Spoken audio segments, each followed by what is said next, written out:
Betchy na yan. Veggie na yan, veggie. Okay, bibili tayo ng panghigo. Ayan yan, shoutout kay Kuya. Isuki namin pogi.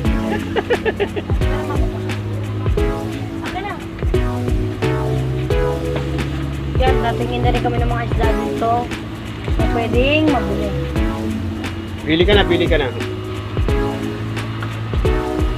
Para may bago tayo. Kasi New Year na eh. Ano to, kuya? Ha? Paano? Parang Amazon din. Ano ba maganda? Yan o, yung Amazon. Parehas lang halos. Okay. Magkano 80, kuya? Oo.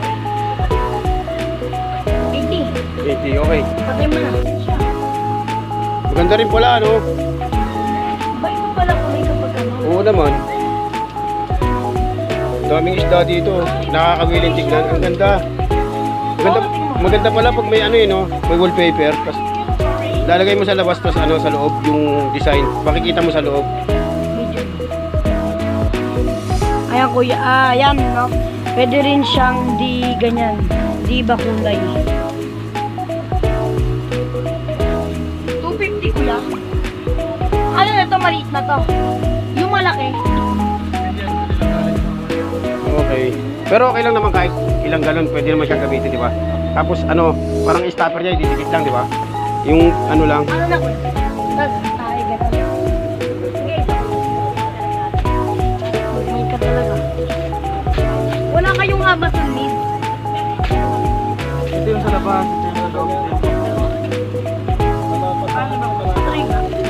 Maganda rin gamitin niya, kuya. Paano siya? Paano mo muna, pa-demo muna.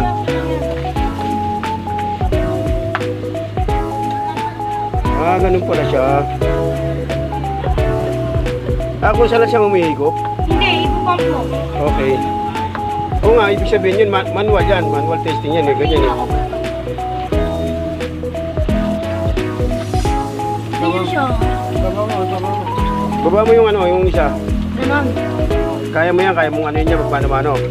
Kaya mo magmano-mano. Ganyan lang. Oo, madali naman. Okay.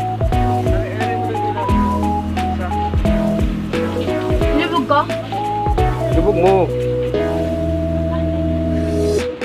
Ganun lang pala.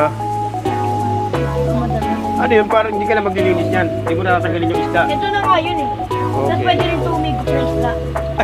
Sige nga, alam ko nga. Hindi gupin. Okay, okay.